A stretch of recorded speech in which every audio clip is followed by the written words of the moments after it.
to the OMG hour.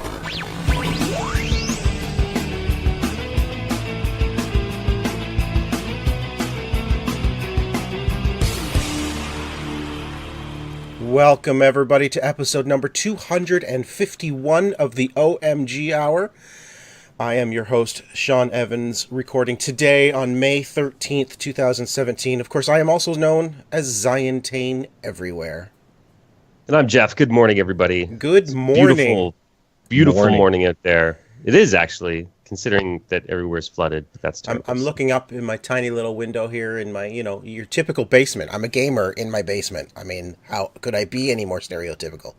Right. Well, if it was like 2 in the morning and we hadn't... If you never leave the basement. Sean. Oh, that's true. That's true.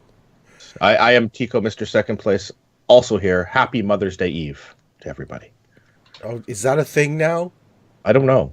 But in case it is, no. You know what? No. They're not taking the date and day before. Forget that. I already got a box. I don't know if you can see it in the camera. There's a box of stuff behind me from Amazon and child's gifts. I don't know what the hell's in the orange bag.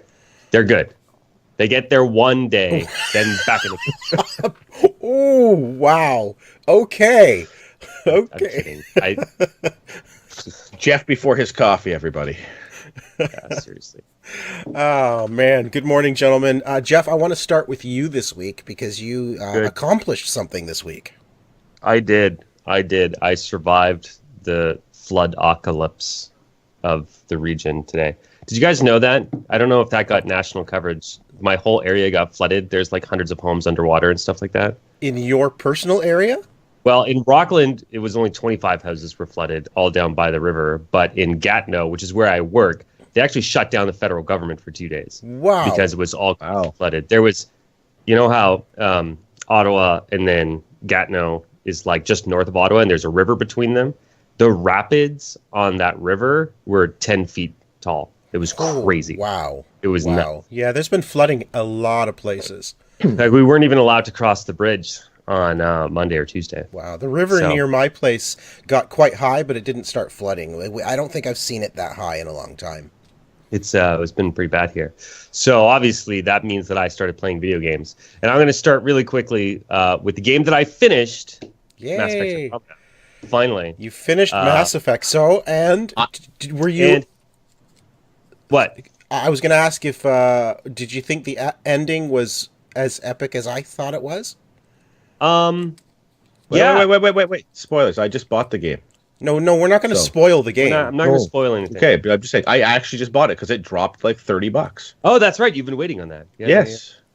Well, I have almost like just over a month into release, and it's dropped $30 already. So I picked it up. Then why haven't you finished it yet, Tico? Oh, right, because you only play about an hour of a game and then stop. You made me drive all the way up to your house to drop off your Switch that you forgot in my car. That's very important. That was video game time that I didn't have this week because of you. Yeah. All right, listen. Here's what I think about the ending of Mass Effect Andromeda. It was freaking awesome. Mm-hmm. It was one of the best endings for a video game I think I've ever played.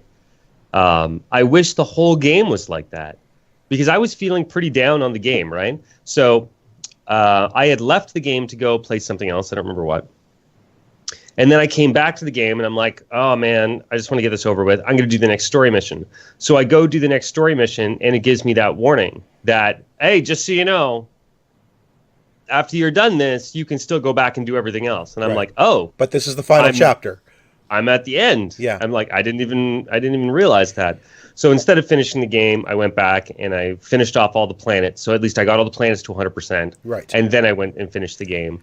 And yeah, that last mission was super long and amazing. Yeah, it was really epic. And there was some really great cutscenes that, there was one cutscene I think was right out of Star Wars. So like a lot of great homages to Star Wars and other franchises, but there's a lot of homage to Star Wars in this game. there is, and especially in one of those cutscenes with the ships flying around. It was basically right out of Force Awakens when it shows Poe destroying all the TIE fighters. It was zipping around. And basically, that scene is there, and I loved it. I thought it was great. I think on my channel somewhere I have a scene ripped directly out of Star Wars in Liam's loyalty mission.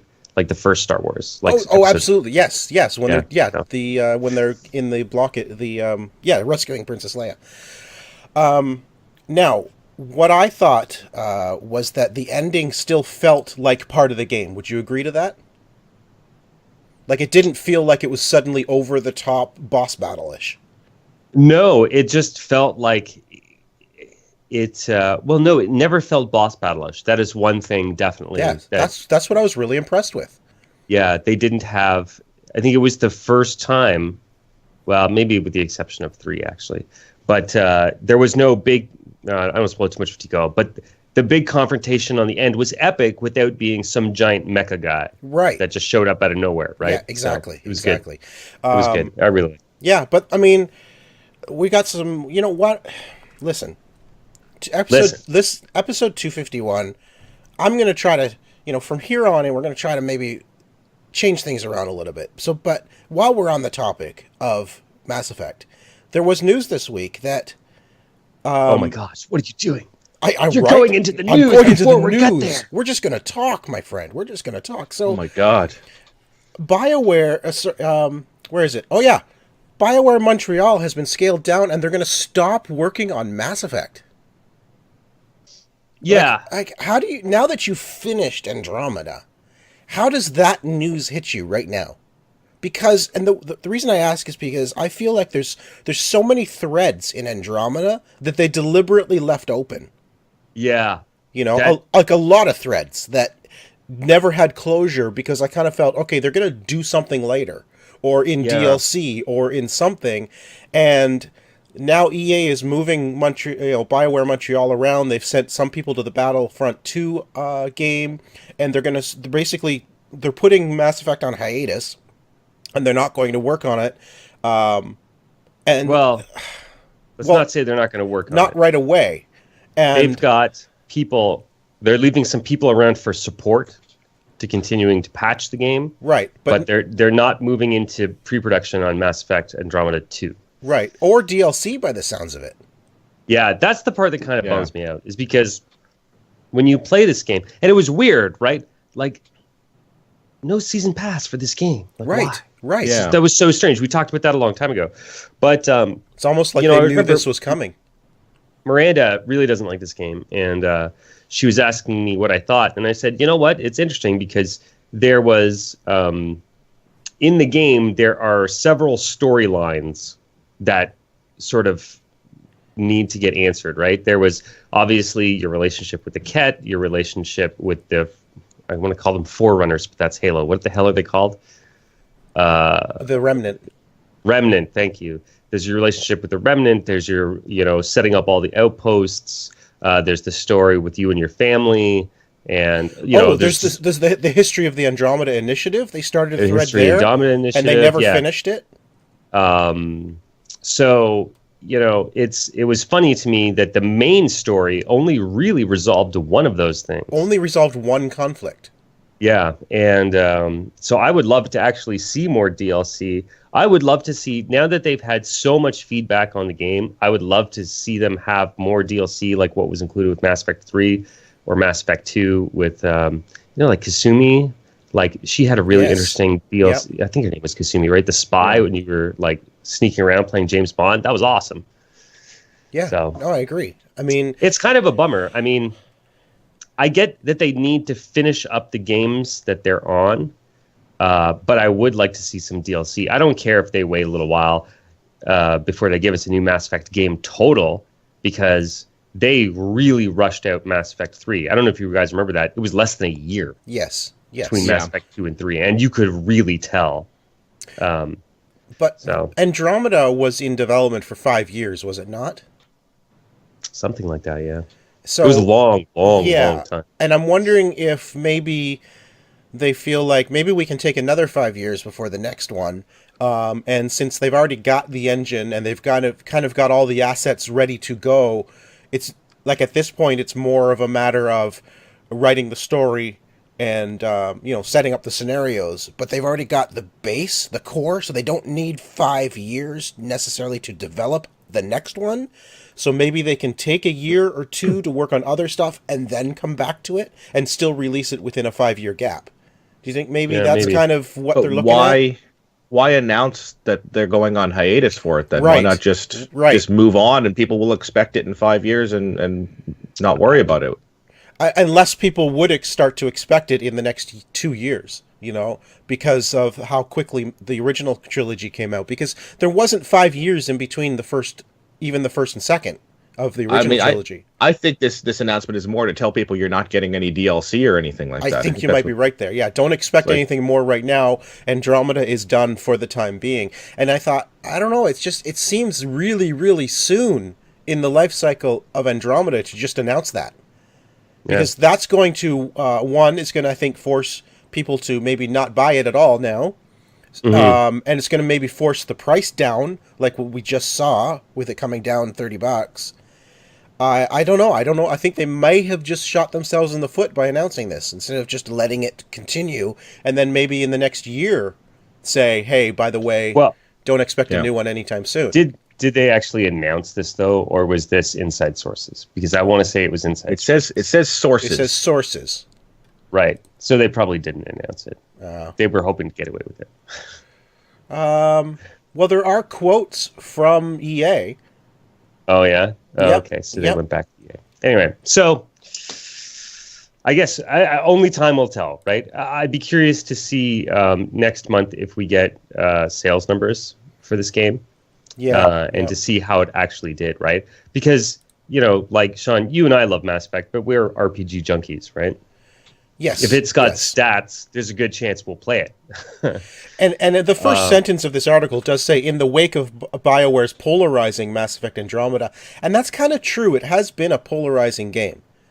Yeah. I mean, well, I think I started out not loving it. And you just a few minutes ago said that Miranda doesn't like it, and she's a huge Mass Effect fan. Yeah, well, they turned it into a freaking platformer. For a lot of levels, right? And she has mobility issues in her arms, so she can't. Her reflexes aren't good enough to do platforming, and she can't do it. Yeah. It doesn't matter how far she turns down the difficulty.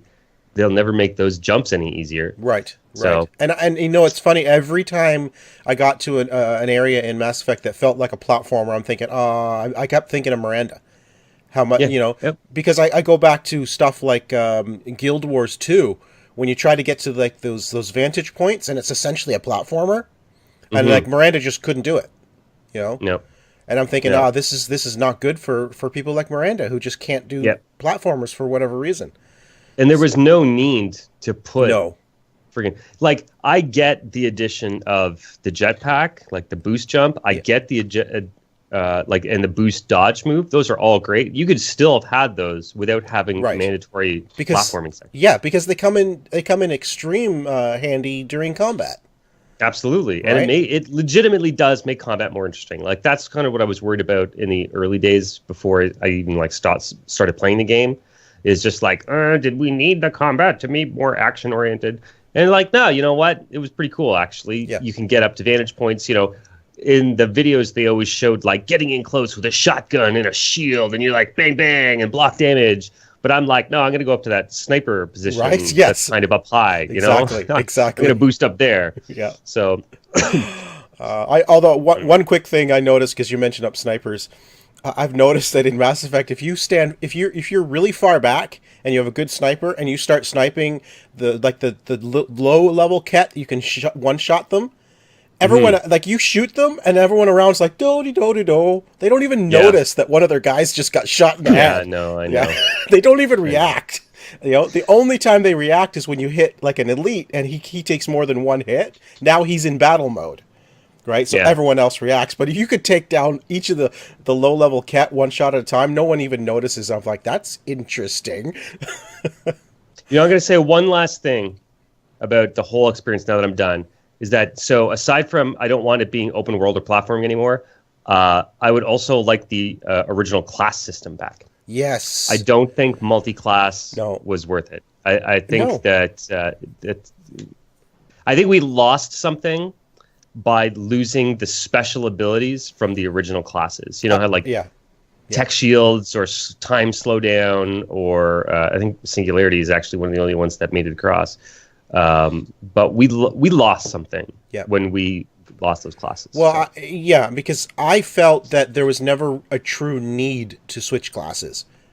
You know, No, and I don't there wasn't. think, when I looked through the classes to see what I wanted, I never liked what I was going to lose to gain something else.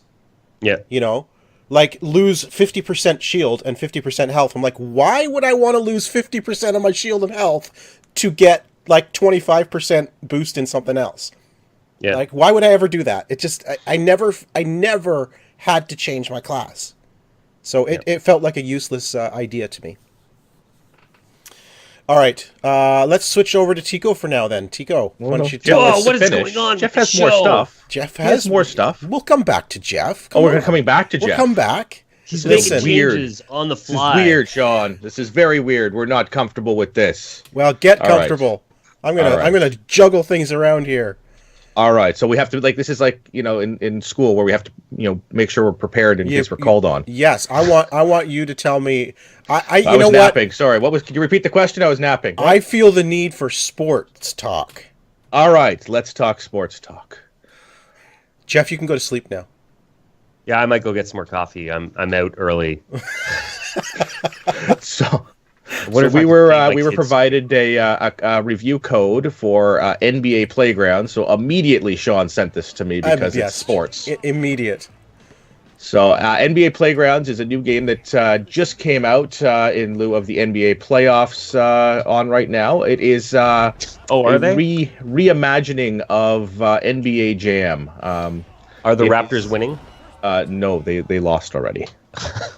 They got swept by Cleveland. And Jeff feels great because he named the one team he knows. He The one Canadian team, right? There's no more than that, right? No, you're All good. right. Good. Are they in this game? They are.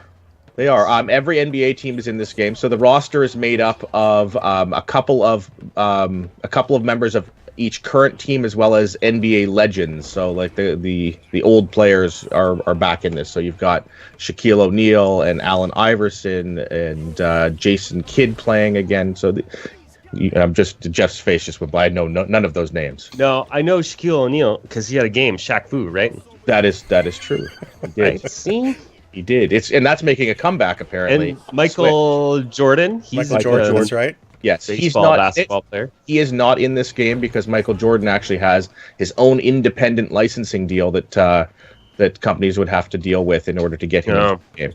So everybody else, you just get the NBA deal and you can put them in it. So it is a fun game. It's a 2-on-2 arcadey type game, like NBA Jam, if anybody remembers that, or NBA Street. I do, actually. I legitimately love NBA Jam. I don't know nothing about freaking basketball, but NBA Jam.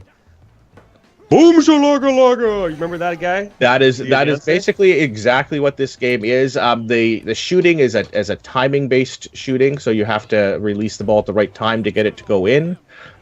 It's super fun. It's a very bare bones game. You've got tournament mode, which is against AI. You have multiplayer, and you have exhibition mode.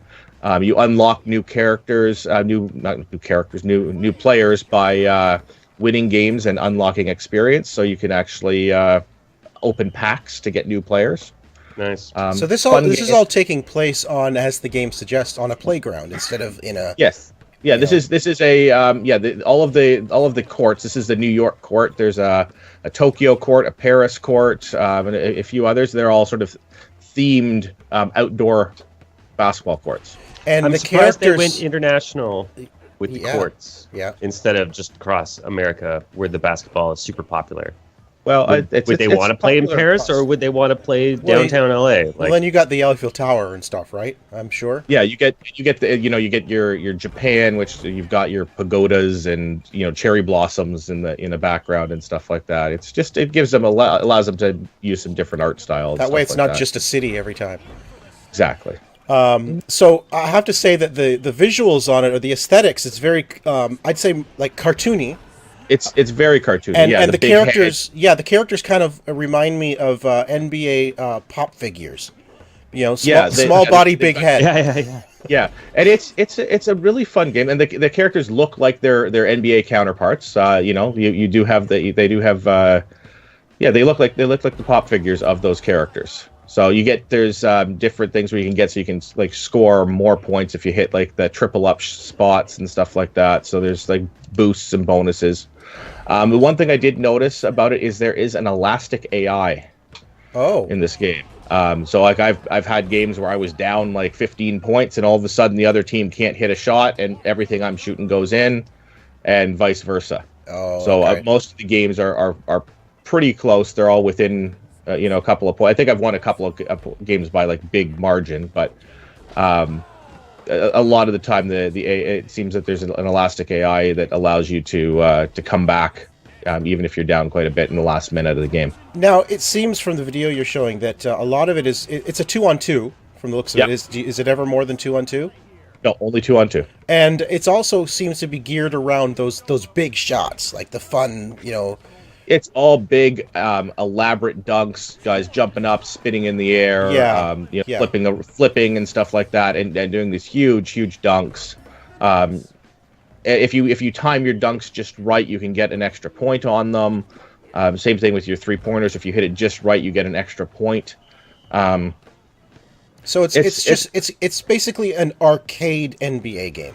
It is exactly that. Yeah, 2-on-2 arcade NBA game. It's a lot of fun. I think it's 1999 Canadian. It's a fun game for anybody who enjoys basketball. If you enjoyed NBA Jam back in the day, or NBA Street, you'll probably really enjoy this. Excellent. Awesome. Nice. Can we go back in time for a bit, Tico? Sure. Can you tell us about your latest 8.5-bit adventure? Well, no, I counted them actually last night. It's 6.2 bits. 6.2 bits? Excellent. 6.2. So this is a game called Elliot Quest. So 16. What is... Well, it actually says it's an 8-bit adventure game. Jeff's going to count them and double check for us.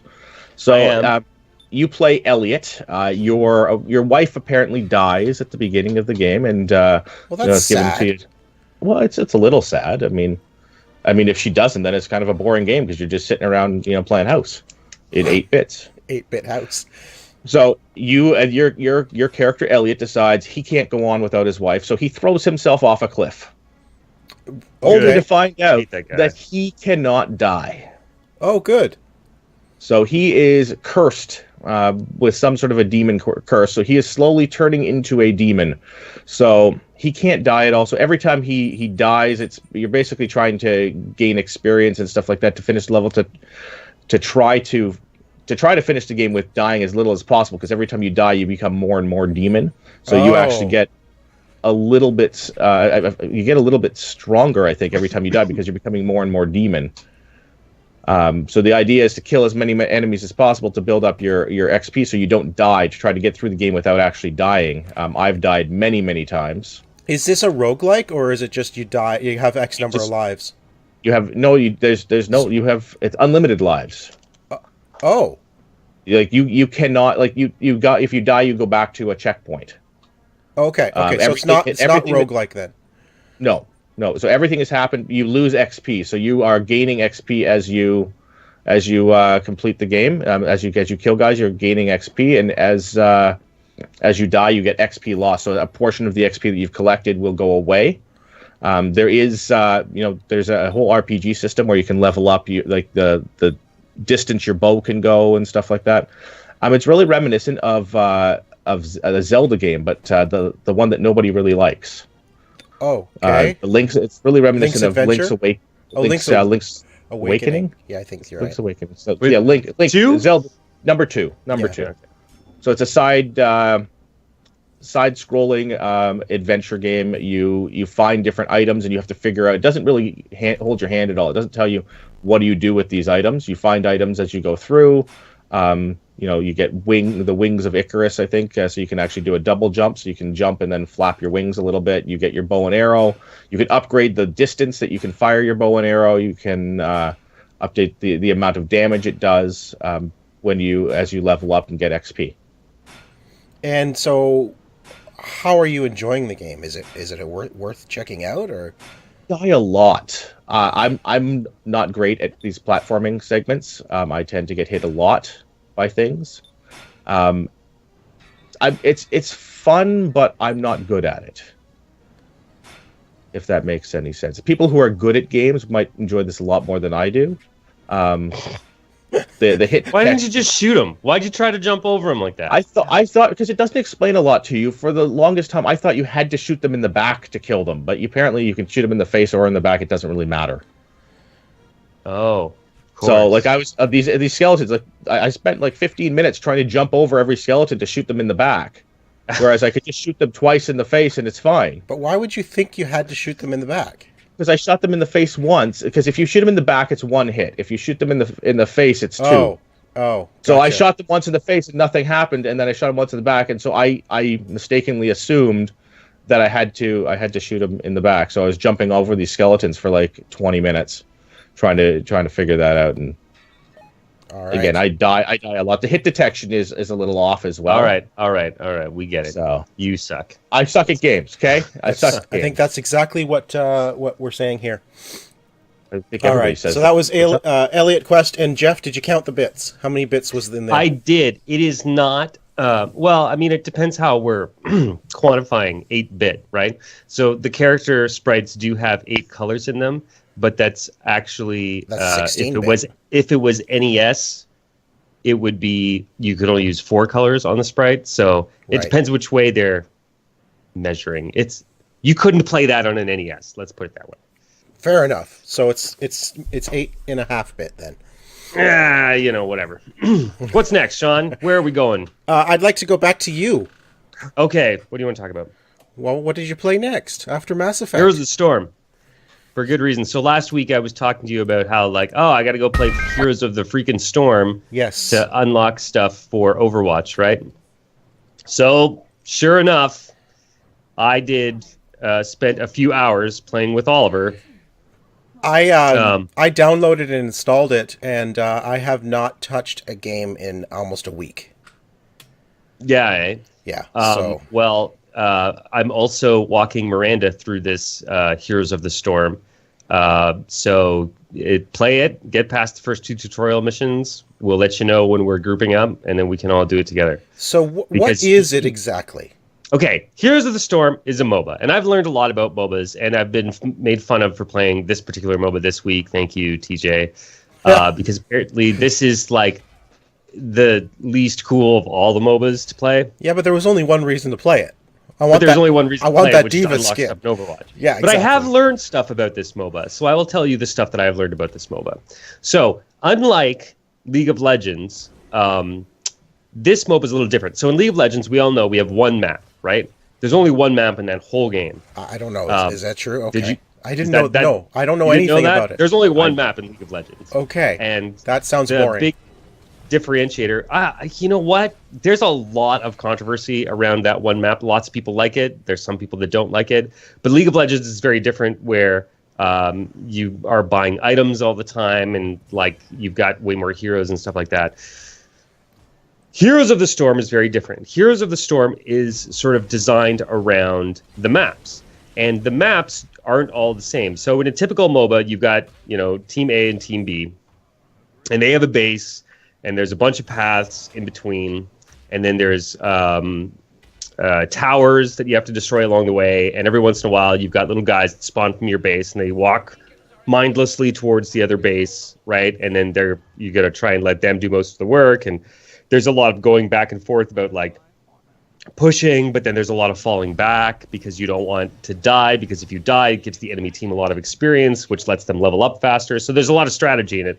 But in Heroes of the Storm, there's many, many different types of maps, and the maps actually play out very differently from each other. So, for example, this is the StarCraft map. So the one on the video right now for the audio listeners. So in the StarCraft map, every so often, 2 control points unlock.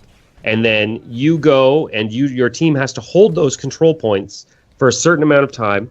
And then once you fill up a bar from holding up the control points for a while, then an army of Zerg gets unleashed. Oh. And depending on who's... so each team has a bar for filling up Zerg. So as soon as one bar is full, that's when the Zerg get released and the counters gets reset. So if you manage to fill up your bar all the way and the enemy team only fills up their bar a little bit, they have a huge army of Zerg that goes after their base, where you've only got like a couple guys that you got to deal with. So, and every map is different like that. There's another map where there's control points that unlock these laser cannons, and that's the only way to take out the enemy base. There's another map. Now, how do you know this, though? When you jump into these maps, how do you know that's what you need to do? And this in the is beginning of the map, it gives you like 3 little bubbles. It says, "This is the name of the map.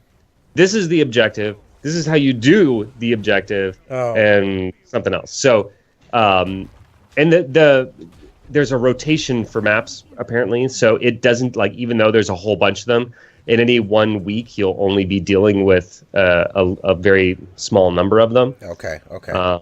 Yeah. So that's kind of Here's the Storm's little catch, is that you have to. It's map based. It's not so much character based. It's not item based. There's no items. Like it's like enemy territory. If you ever played that, where each time you go into the game, you start at level 1, and then as you level up, you get to pick skill attributes, and then for your next game it's reset and you do it all over again. So you can sort of customize your character that way. Gigantic is like that too. Yeah, and then there's tons of skins and sprays and customization options to make the hero your own. You have, unlike some of the other MOBAs, there's a roster of free-to-play heroes. So, like, I only own 2 or 3 heroes. I don't even know how I own Tracer in this game for some reason. Probably because you have Overwatch. There's a bunch of Overwatch characters in this game, and actually D.Va is coming to this game in the next couple of weeks. Well, that's the point of this game, is it's all the Blizzard IP in this game, right? Yeah. So it's got all the Diablo characters, all the StarCraft characters, all the World of Warcraft characters. It's got the three guys from the Lost puzzle Vikings? games. The Lost Vikings. It's got the Lost Vikings. Yeah. So you know what? Honestly, I didn't hate playing this game. It was not as horrible as I thought it was going to be. I have even played this game now when I didn't need to play anything else. I was just like, you know what? I got 20 minutes. I'm just going to play around of Here's the Storm. Why the heck not? My PlayStation was busy. I guess I'll just do it. And it was legitimately fun, and I actually played 3 rounds. So then the big question is, did you get Officer D.Va? Sean, load up the next video. There's Officer D.Va. So after playing 6 rounds of Overwatch, 6 rounds? No. 8 rounds. 8 rounds of 10 rounds. 10 rounds of Overwatch. Overwatch or Heroes? Of Heroes of the Storm. Oliver and I unlocked Officer D.Va. And? Is she everywhere now? No, actually, she is super rare still. Good. Well, here's the thing, right? I mean, if you could play Overwatch on the PC, most of those people would play on the PC, right? Because there's PC fanatics. Well, that's true. You and me, Sean, we're kind of like, if it's on the PC, we'll play it on PC. If it's on the console, we'll play it on the console, right? You go where the game is, kind of. But I'm going to play most of my games on console. Yes. So I think a lot of the console gamers just don't have a PC that's going to run Heroes of the Storm, or they just can't be bothered or whatever. So, okay, cool. So you did unlock Officer D.Va, and I noticed that the month of May in Heroes, there's a bunch of things going on, events, I guess, that unlock a lot of Overwatch stuff, and a lot of it, most of it, is for D.Va. There's a D.Va skin, there's a D.Va stamp, there's a D.Va, there's something else, a D.Va... I don't know, there's like 3 different D.Va things you can unlock. Yeah, well, there's a D.Va spray, the D.Va skin, the D.Va character icon. Yes. So D.Va's finally getting some love. A lot of love, actually. So we're on week 3 right now. So the way that this whole event is going on, because there's a whole month-long event, I need to get into Heroes. So the first 5 games you play, you're going to unlock the Genji stuff. The second 5 games you play, after you do that, you're going to unlock the D.Va skin. The third set of 5 games you play, you're going to unlock just a spray and a player icon. It's super lame.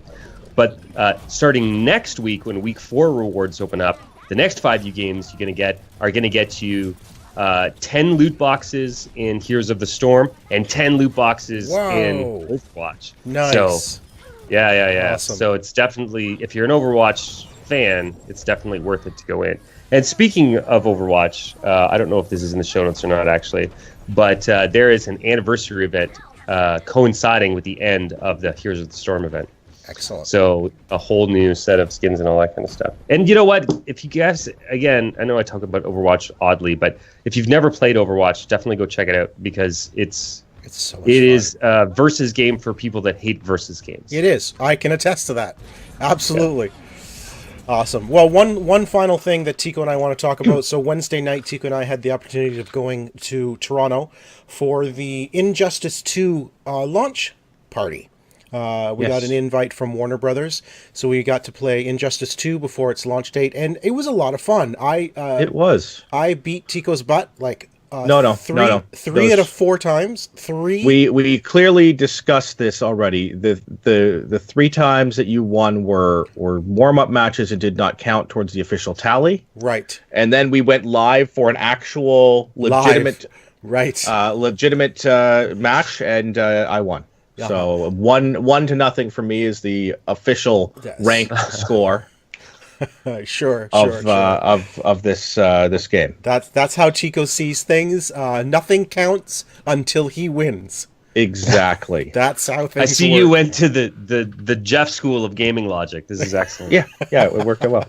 So I thought so Injustice 2, obviously a follow-up to Injustice Gods Among Us. It's a fighter. It's DC-based fighter. There's a lot of characters in it.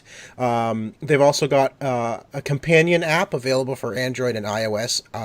When you play on the companion app, you can unlock things in your console game. So you unlock skins and items, characters, weapons.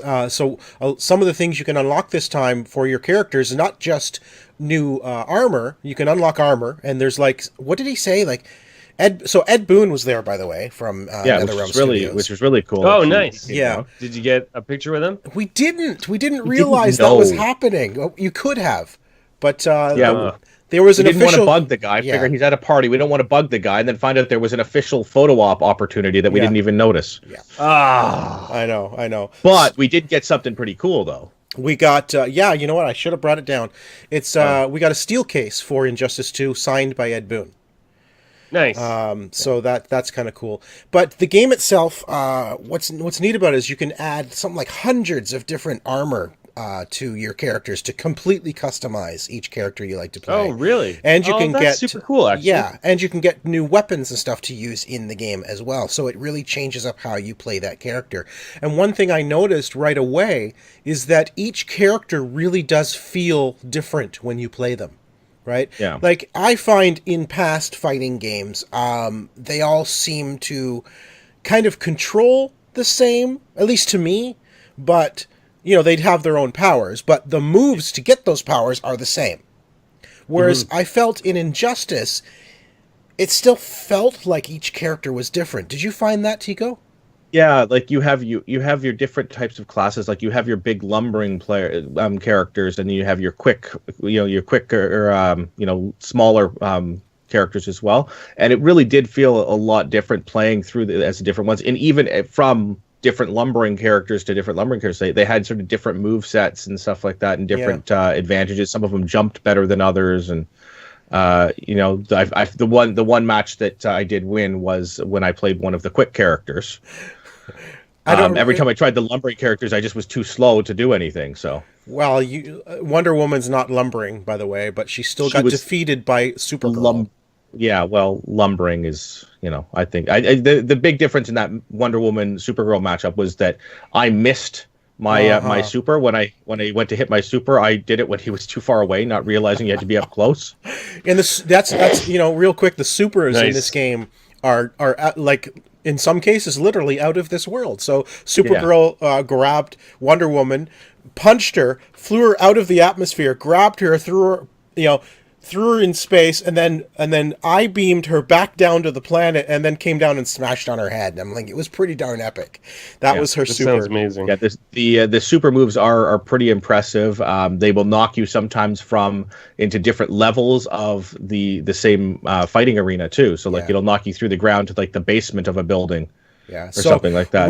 We'll have more to say on Injustice once it releases next week. But the launch party was a lot of fun. It felt a little laid back, which was nice. It felt very and a lot of these things. It's a lot of loud music, and it's very hard to talk and stuff. This was sort of more of like a jazz bar. Yeah.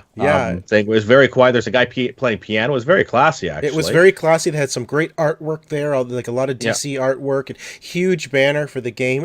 I think it was really well done, really fun, and it was great to see the game before the launch date. But next week we should have an official review for you after we've had a chance to really dig into the game and play it more. Yeah, so that launches on May 16th.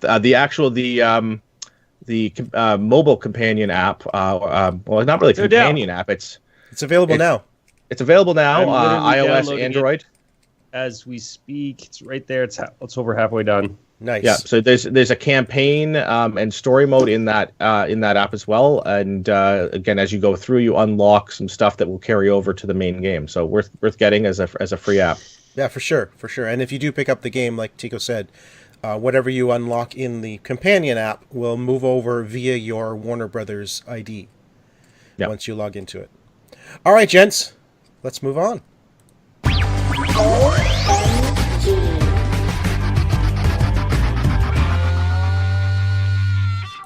So I found this news article really strange.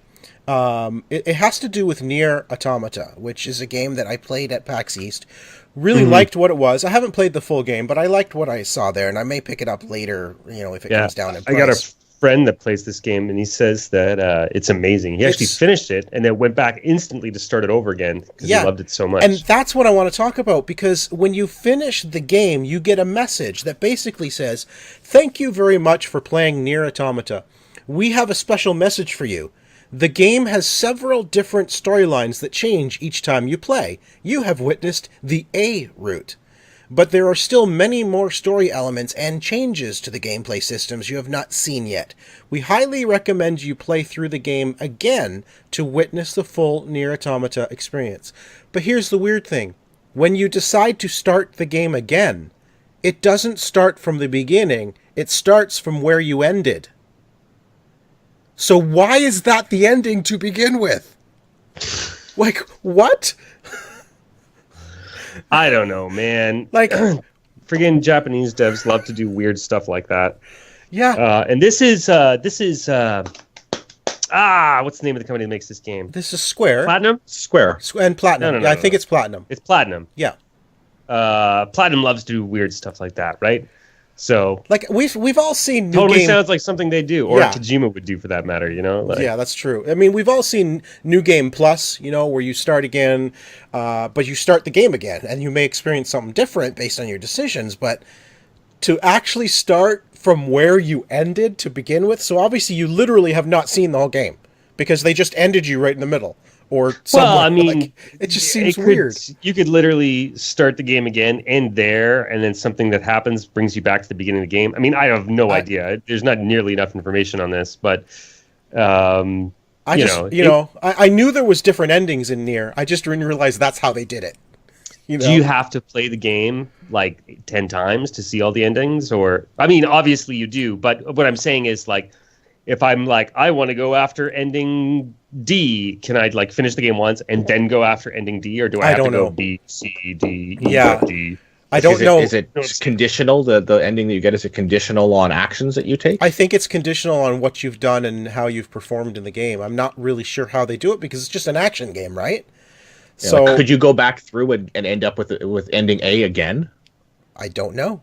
I haven't played the game. See, I haven't played the game yet. Sean, Tico, I need you to let me know this information.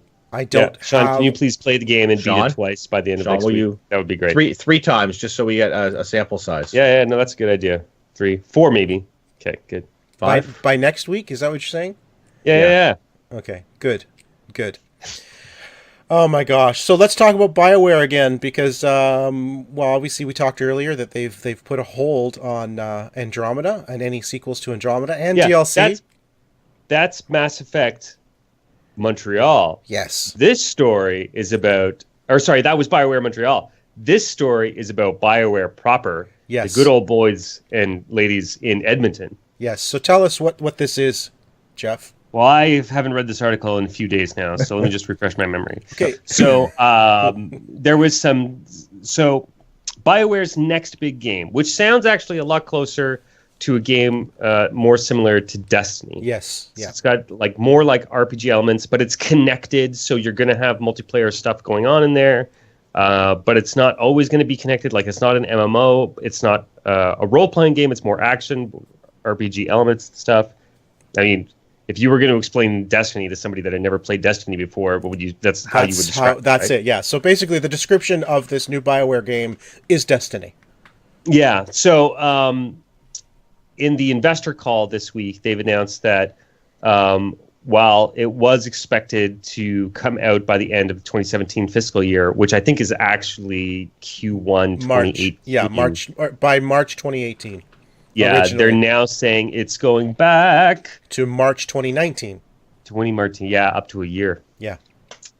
But So, here's the weird thing about this. This article, which of course we linked to, they really kind of beat around the bush of what this IP, because they literally just this IP, the new IP.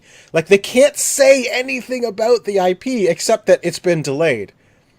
Yeah. So to me, I read this article, I'm like, okay, you've literally told me nothing, because you're telling me that a game we don't know anything about has been delayed to a time when we weren't even, like, beyond a We time weren't expecting it. Yeah, we weren't And- expecting it. We didn't know anything about it. We don't know the name. We don't know what it is. Oh, but guess what? It's been delayed. And also, I'd like to add, as we are software peoples, I don't like calling anything delayed technically unless it's given a release date. Right. Because when you're Or in a name. development, when you're in development, date is not a date; it's a window. Right. Right. So that window is constantly going to shift, and then as you get closer and closer, the window's going to shrink a little bit, and then eventually you're going to land on a day when you think you can hit it. But until you get there, you really have no idea when your release date is going to be. Right. And I've seen projects go off by a year before. Easy. It's not that uncommon. Especially this early in the development when they don't even have a freaking name for the game. Like, they literally haven't even announced it. Yeah. And yet- Once you've announced it, then you can announce your delays. But Oh, you know what? I'm going to read one little quote here. sure. And then we can move on. So this is from Brian Wilson. Anyway, some dude at EA. Was he The lying in design- bed like Brian Wilson does? The design is stunning. Gameplay mechanics are excellent, and the action will be exhilarating. The game is built around a live service, and through our creative process, we decided to add more to the disruptive new social design for our players.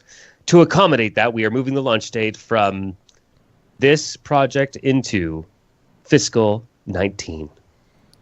Disruptive. Yeah.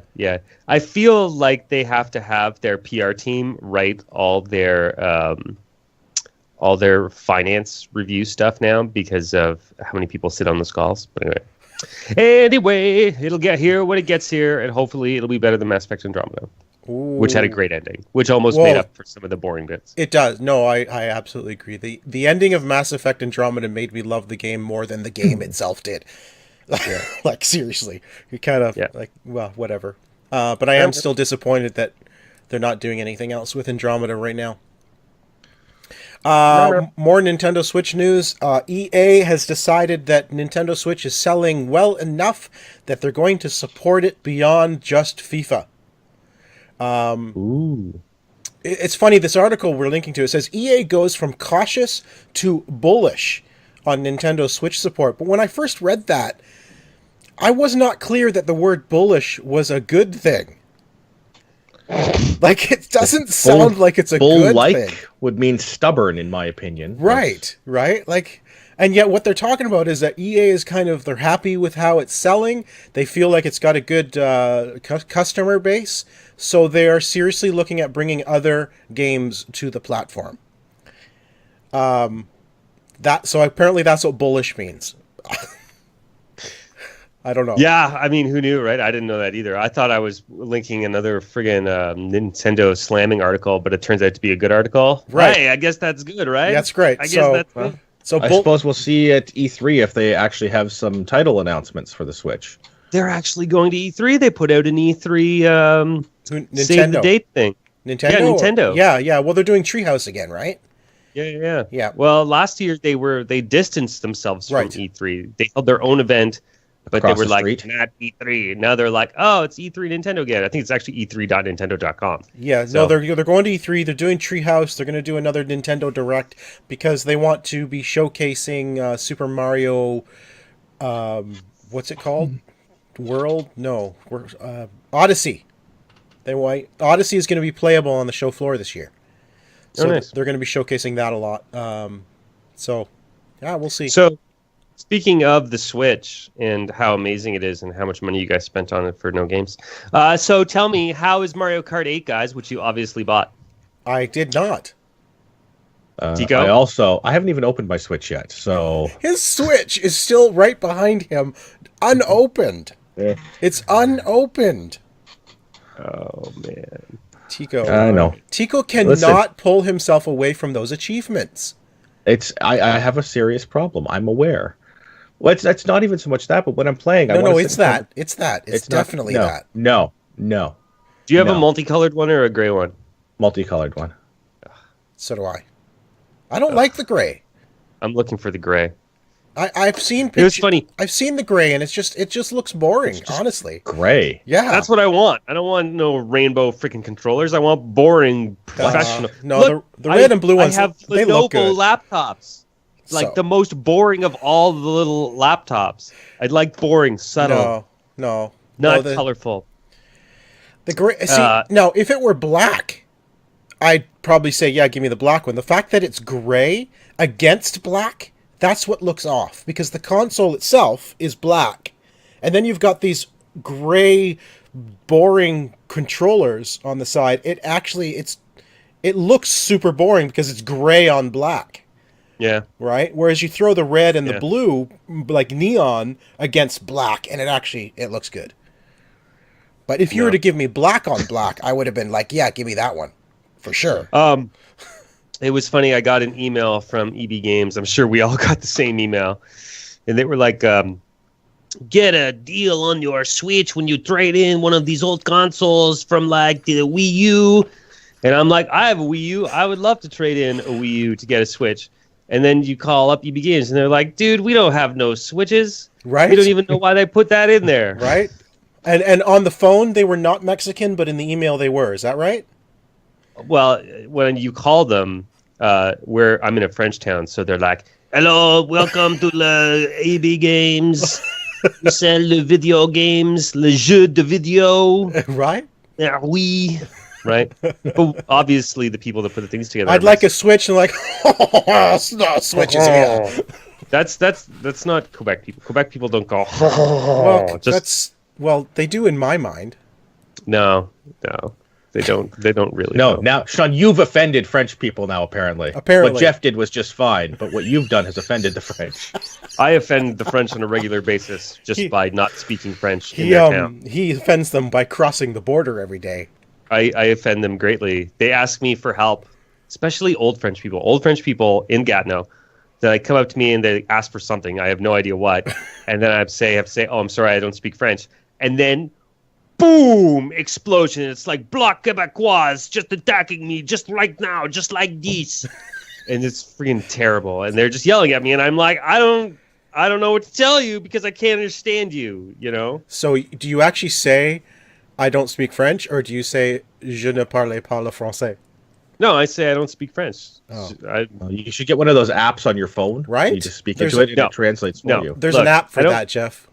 99% of the people, I'm saying, "Oh, I'm sorry." I was, "Oh, no problem." And then they just switched to English. But the old people, the people that vote for the bloc, How dare Don't know. you? How dare you not speak French? I mean, technically, I did go and steal a job from a French person, so yes. you know, Those.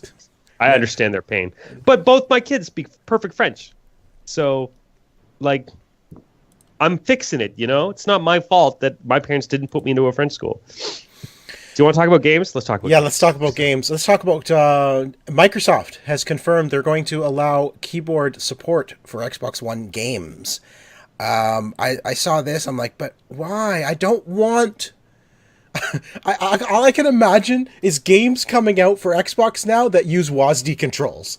Like, no. Yeah, but No, they've stayed. I was going to say bullish, but no, I know that's the wrong term. that's so I the don't even wrong know word. Yeah, don't use that. It's wrong. They've remained cautious. Cautious. No, not cautious. They've remained steadfast about mouse support. So we can't have WASD without a mouse. And the article states that, like, yeah, we're going to let keyboards in, but, not sure about mouses. So your keyboards can clip right into your controller, right? I don't know if you guys I have one for my 360. You know that, like... Yeah, the chat pad. Yeah. Chat pad. Thank you. That's Yeah. the word. So, like, I always thought that, like, take Halo Wars, right? Halo Wars, it would be really nice to be able to assign combat groups to the numpad, right? Sure. Like what you do in a normal RTS. That's one of the things that makes friggin' RTS games so hard on console is not being able to quickly call up an army and send them in somewhere, right? Right. Wouldn't that be great if we could do that? I don't... Well, they're talking about, like, actual keyboards as opposed to the chat pad. Like, so because the chat pad wouldn't be as quick and easy to use. They're talking about for chatting in games and stuff, right? But the chat pad is just a keyboard for the regular. If you plug a chat I know pad it is. into your controller and then plug your controller into your it's just PC, not easy to use with keyboard. gigantic sausage fingers for those chat pads. So, I don't know. Like, I would love in a game like Skyforge to be, or I don't know what's on Xbox, but like, let's say Neverwinter. Actually, I think Neverwinter does. You can press enter on a keyboard and you can use text chat inside of Neverwinter, right? On the console? Yeah. I don't know. What the hell do they want to do with the keyboard? It's not going to be WASD without a mouse. Right. So what? I don't know. I think it's just because all of the games are Windows 10. They're supposed to be Windows 10 supported, that the keyboard will work on Windows 10, so it should work on the Xbox now. But the I don't get it, because they bring up chat. Like, well, isn't that what your headset is for? It's for voice chat. Like, why like, I feel like we're going backwards here, people. Like, if you're in a group and you want to chat, talk. Chat for real. Like, what do you need a keyboard for? I don't understand it. I honestly don't. I get you, but there are sometimes I actually legitimately miss text chat. Being an old school PC gamer, right? I will turn off voice chat completely in any game. I don't care what the game is. It's like if I'm playing multiplayer, Overwatch, Rainbow Six, whatever, screw it. I don't want to talk to any of those stupid 16-year-old kids, even though they're probably my age. But if it's text chat, I'll leave it on for the most part. Except in Here's the Storm, I turned that off because I'm like, MOBAs have toxic communities. I don't want to listen to any of these guys. But if it's any other game, then I'll leave it on, right? Like when I'm playing World of Tanks or World of Warships or something like that, you can actually just chit chat with people. It's so fine. would you use text chat on a console game if you had a keyboard sitting in front of you? It would depend on the game. It would It's feel going to depend me, if the game would call for it or not. Well, here's the thing. I go from my experience with MMOs. You're using the keyboard anyway. Your hands are on the keyboard to do a lot of the controls, for your powers, for your movement, for whatever, right? Yeah. And one hand's on the mouse. So it's very easy to let go of the mouse, move over, type something, and go right back to what you were doing. But you've got a controller in your hand. Yeah, you got to And put a the whole thing keyboard. down. Now you got to put the controller down, move to the keyboard, type what you want, pick up the controller, and go back to it's not a smooth transition between using a keyboard and a controller. Yeah, and you know what? Even if you had the chat pad, chat pad, yeah. those keys are so freaking small Yes. that it's going to take you probably even longer to type your message. Than if Exactly. you had to put the controller down and use the keyboard. Right. So right. I don't know. I don't know, man. It seems like a weird thing to me. I don't know why until they show us a game really good, making good use out of the keyboard. Then I don't see the point. Typerfish. Now we can finally play Typerfish. Or we Typing can of play the Dead. Mavis Beacon Teaches Typing on Xbox One. There you go. Done. If there's achievements, I'll play it. Yes. I know you will. I know you will. I mean, there's no getting around that, right? Yeah, I will. All right. I have a problem. Well, gents, we are at the 1 hour mark. Do we want to cover this with one last article? Sure. Let's do it anyway. What is it? I don't even know. So this, you know what? Last week we were going through, of course, we went through all 250 show notes to pick out some stuff we used to talk about. And one of the things, Jeff, that we put in our show notes, like over a year ago, and I don't think we ever really talked about it, was that a lot of companies are basing their employees' bonuses, game companies, based on Metacritic scores. Do you remember this? Mm-hmm. And you Yeah. wanted to discuss this, like, is this fair? And it's funny because I come up with that question. I found that in our show notes from a long time ago. And just this week, there's an article about Prey and Bethesda, because last year Bethesda decided to stop sending out early release copies of games to the press. So now the press is forced to get out their reviews as quick as possible due to, like, basically competition. They want to be the first one to get first review out there. Yeah, first review, because you get more hits the earlier you can get the review out. The problem being now people are being forced to play these games quickly and maybe miss a lot of the stuff. And Prey apparently is a very good example of this, because there's a lot to discover in the world of Prey. If you take your time and go through every level, there are things to uncover. There are secrets, and there's stuff to discover, as opposed to just mainlining the story straight through and finishing it in 20 minutes like a speedrunner did this week. That's another news article. Someone finished Prey in 20 minutes by breaking through, like, glitches, basically using the glue gun to get up into places they never expected you to get to, and then phasing through walls, getting to the outside of the station over to another area that you're not supposed to go. So he basically found all of the little broken bits in the game that allows you to pass through the geometry. Wow. Yeah. So he I'm finished impressed. the game in 20 minutes. It was pretty epic. The video's online, to go check it.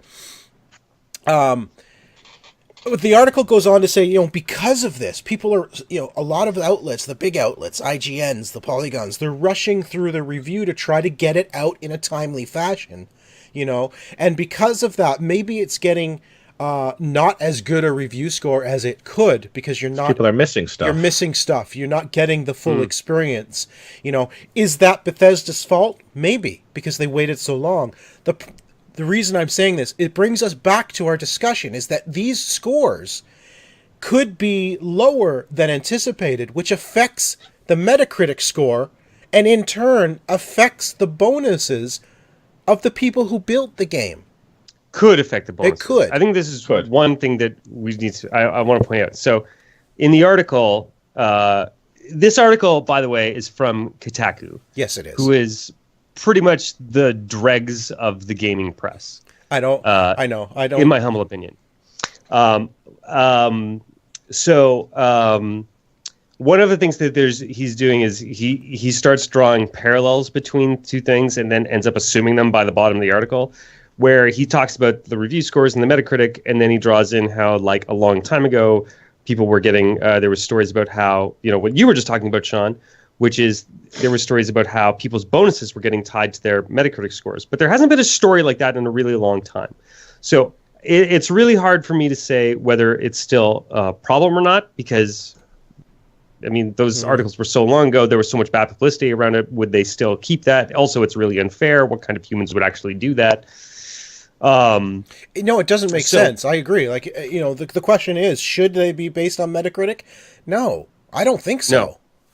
Well, it's not really all that fair, right? When you think about a software project, let's say, it's not, if I am the AI programmer and I do an amazing job, but the animator did a terrible job, and then the review gets knocked based on animation, but we live or die together, so my bonus goes down because that other guy thing. Like, games are made by hundreds of people. Right, exactly. You can be the best whatever programmer or the best whatever artist in the world, and be on a team with a bunch of losers and then have a bad product, right? Yeah, like, absolutely. Basing any sort of compensation on an aggregate like that is nuts. Like, that is the best way I can think of to demoralize my team. It's if you're going to have monetary compensation, it should be based around your results, your performance. Right? Yeah, exactly. Your performance. Yeah. Now, EA has made a lot of questionable decisions in the past. Not this is EA, this is Bethesda. Sorry. And they have made a lot of questionable decisions in the past, not as many as other companies, but they have. You know, would they actually go and do that? I don't know. I do agree with one thing on the article, though, and that comes back to Bethesda's decision not to send out early copies to press for review. Not that it affects us, because honestly, we haven't been getting Bethesda games for review for quite a while now. But I agree with the statement that, you know, even people like IGN, they're getting the game the day before release. You know, so they don't have the proper time to actually spend going through the game to give it a fair review, because you know their business relies on getting these reviews out in a timely fashion. You know, they need to get that review out the week before launch of launch, if not before. You know, because otherwise they lose traffic, because people want reviews right away. And well, that's the thing. As a consumer, you'd want to be able to read that review before making a decision on a game, potentially. Right. You know, I exactly. There are people who wait for reviews to determine if they're going to buy a game or not. And if even the people reviewing the game that you trust don't get the game until the day of or the day before, you know, they're going to lose sales because people are waiting, or the review is going to be not as favorable because they didn't have time to truly experience the game. You know, because they rushed through it. They're kind of forced to rush through it. I totally agree with that, you know, perception that I don't understand why Bethesda decided to stop sending out early review copies. I think that's really the big question, right? Yeah, because I think like it's only negative. A bunch of really smart people. Yeah. It's only negative to them. No. Well, no, I disagree, because no company that size with that many people in it is going to make a decision like that exclusively shoots them in the foot. Like, nobody's going to do that. It's not like if I woke up and said, okay, every day I'm going to punch myself in the face. Like, that's really what everybody's assuming, right? Is they just woke up and said, like, this is a terrible decision, and they just made a bad decision. But nobody does that. Like, no one is going to make a decision like that on that scale that is only negative for them. There must be some sort of net positive that outweighs all this kind of stuff. Otherwise, they just send out the freaking codes early, like every other company does, right? But they don't. Well, what is that? But that's the thing right there. I mean, right there, you said is everyone else, like, why don't they send it out like everyone else does? Well, no one else has jumped on this bandwagon. No, but there's got to be a net positive for them. They're not going to do it if it just hurts them. There's got to be some reason they made that decision. There's got to be an upside to this. They get bad press, they get bad scores, they get, you know, they maybe the day one sales. You know what? Maybe the day one sales. Maybe when they did this change, it impacted nothing. Maybe. You know, and maybe that's why they're like, well, why would we go to all the effort to send up review copies? It doesn't change anything. You know, there's got to be something that nobody would make it just a generic bad decision. So yeah, I'd be curious to know what it is. I agree with your statement. I just wish I understood what that reasoning was. Because in my mind, it doesn't make sense. You know, but you know what? In my mind, there's only one game that I get from these guys anyway, and that's Elder Scrolls. And I'm pretty much going to buy it no matter what, because that's true. The guy that makes it is a wizard and never ages. That's right. He's still 20 years old. All right. Well, that is it for this episode of the OMG Hour, episode number 251. Who are you, Tico? I am Tico, Mr. Second Place on the Twitters. Oh no. And Jeff is saying, "Oh no!" Oh, and the show notes. You can see the show notes at omgnexus.com. I love how on the ball you are, Tico. That's fantastic. I was fully. That was a prepared stutter. That right. Was, yes. Of course, I am Ziantane, Xiantane, and if you like the show, then like us, subscribe to us, comment right down there somewhere, and share us with your friends. That would be awesome. Tell everybody. Share with all your friends. Of course, I'm Jeff. You can follow me on Twitter at Sinix, SINNIX. And of course, there's this show on Twitter, which you should totally follow and tweet at us all the time. That is at the OMG Hour. All right. Thanks, gents. We'll be back again next week. Good night, everybody. Or I guess. morning. Morning. Morning, afternoon. Bye. Good afternoon.